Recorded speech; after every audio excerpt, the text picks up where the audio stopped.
So I wanted to talk a little bit more about this. I heard this saying that said that buying off the rack or off the peg is better than buying a bad made to measure. So I wanted to get your thoughts on what are some examples of bad made to measure, and maybe what are some of the most frequent questions you get asked from your made to measure students and what issues to look out for. Good question. I'd like to start off by saying I don't think anybody ever set out to make a bad suit, whether they were a tailor or made to measure or anybody else. Everybody does their best.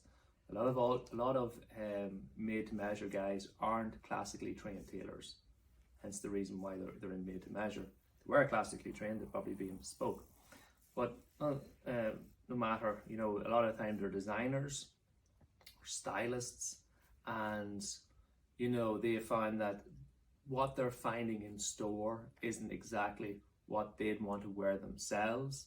And then a lot of them complain that they're meeting old-fashioned tailors or old men tailors that make suits to look like whenever they were in their heyday of the 1980s or whatever. I hear these things. Like, I have students who do work in made to measure, and they have all of the same issues that bespoke tailors have.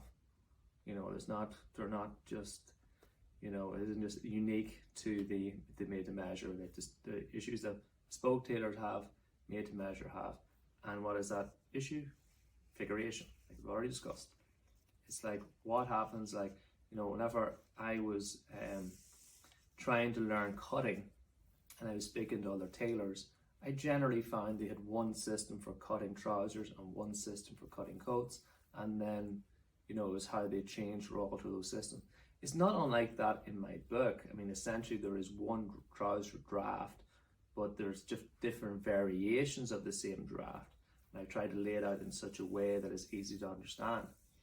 The limitations, I suppose, with made to measure is that the person who's filling out, essentially they're taking measurements, filling out an order form, that goes to the factory, and then the cutters in the factory alter the block patterns of the factory to mirror the order form. So it's essentially kind of like the measurements they take are different, and they're more limited. They're generally trained by the factories. The factory tells them what measurements they can take. And then that in itself is, the factory is essentially used to factories make ready to wear really well.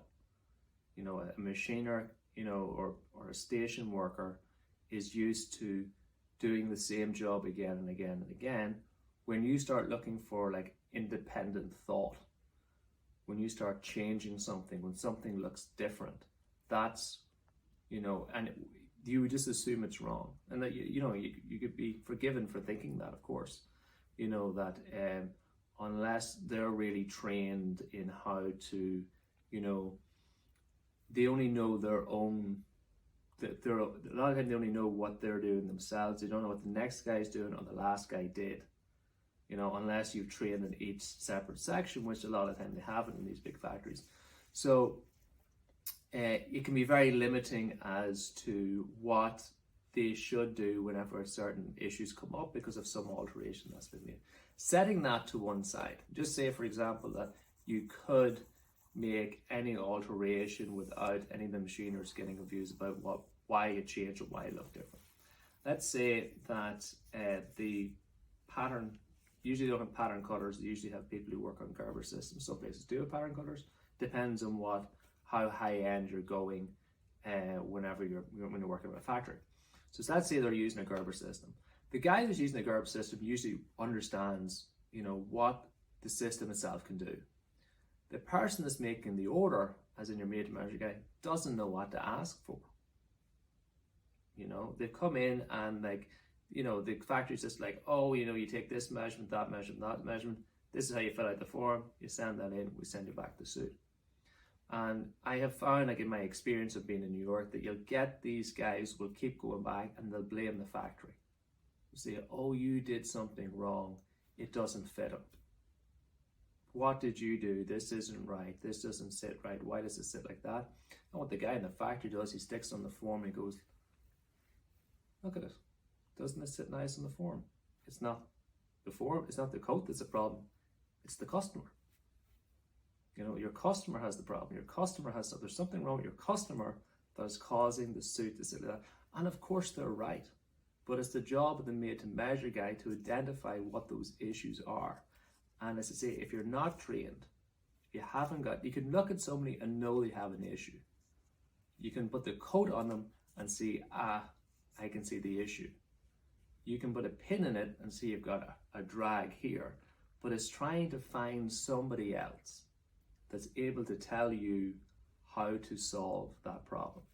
Like, as I say, I teach made to measure guys, so I actually get, I get photographs at least once a day of fitting issues from my students, guys who are taking my courses, and because I offer a 1 year free mentorship, they'll send me then pictures of fitting issues.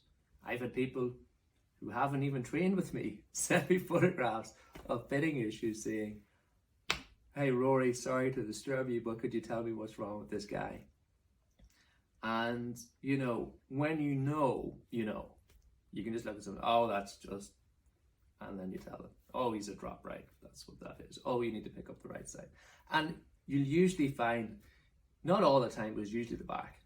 It's usually the back of the coat they're showing you, because the front of the coat, although it does come with its own problems, absolutely it does. It's usually the back. That's what people that they'll really notice. You get the front looking kind of okay. Clients aren't really going to say anything, but it's when you look at the back of the coat, that's really where it shows all of the problems on. That's very true. So if I'm interested in buying a suit, whether it's bespoke, made to measure, or off the peg, what should I be looking for to make sure that the suit fits properly? So we already discussed with trousers, the clean seat, and the same with the back of the coat, as to how, if you can, it's asked to view the back of it. The back, the pretty under the arms and that. When you button the coat, you don't want to see any drags at the front button. You don't want to see it puckering off the chest.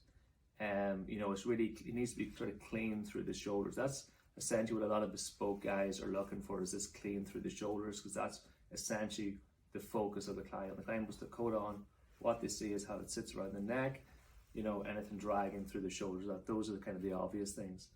You want to check the back of the neck and the back of the arms, or even along the hem at the back as well. A coat that fits well should sit parallel to the ground. That when you get the coat on, the hem should look as though it's parallel to the ground. There are styling details that some tailors go in for, and that's like some sort of like disruption at the back. Like blade drape is lateral, so it goes across. Generally, if it's coming from underneath, that's usually considered to be a fitting issue. So it is. That's like you get some tailors kind of say that's their style. I think style is a great excuse for a cure for a cure to a problem they couldn't figure out. Say, it's the style of it. That's the way we like to see it. So everybody likes different things. Like you can say, oh, it's a clean front, a clean back, but essentially it's something with enough room in the waist, no pulling at the button, hangs parallel to the ground, relatively clean through the back of the neck, under the arms, and that's really what you should be.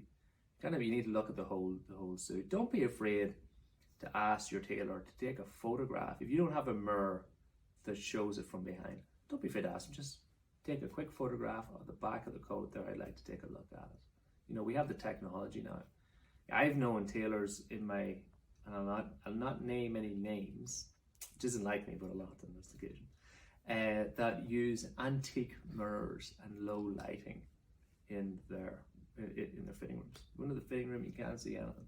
You got this they're vintage mirrors. Oh, this company is 200, 300 years old, and the mirror looks like it's been there since the day they opened, and you can't see anything in it. These really old mirrors, and then the low lighting, and it's like it is kind of that smoke and mirrors effect. that you know, so you can't really see the details. I've been to other shops and they have like the new mirrors. They're very, very true mirrors, and you notice any pucker or creasing. You know, it's funny in the made to measure trade, they call people who complain about puckers and wrinkles wrinkle chasers. It's a term that I came across, and I was like, that's just a savvy customer that's looking for value for money. But I have to say at the same time is that you can't expect to spend $900 in a suit and expect a $6,000 service. Okay, because I get that a lot. People are thinking they're going to spend, you know, a couple of $100 in the suit, and they've got this, you know, I'll not name any particular brands, but you get those made-to-measure companies that are charging, you know, $900, $1,200, $1,500 for a suit. It's not a $6,000 service that you're getting, so don't be asking for it, or don't be expecting it. You know, if you want the suit that fits well, you gotta pay for it. You know, you gotta pay for the skills, and you get the skills with bespoke tailors, with Savile Row. If you went into Savile Row, I don't think they've ever heard of wrinkle chaser there. You know, all clients will ask for something that fits well and looks good, and that's what they deliver. But they charge a lot of money for it, and they charge that money for it because the people have trained, you know, for it. You know, they've been in dedicated training programs to learn it. They've dedicated most of their adult life to doing it. So you can't expect to walk into a made-to-measure company and get, you know, that $6,000 service that you're getting on Savile Row. You know, it's a different thing.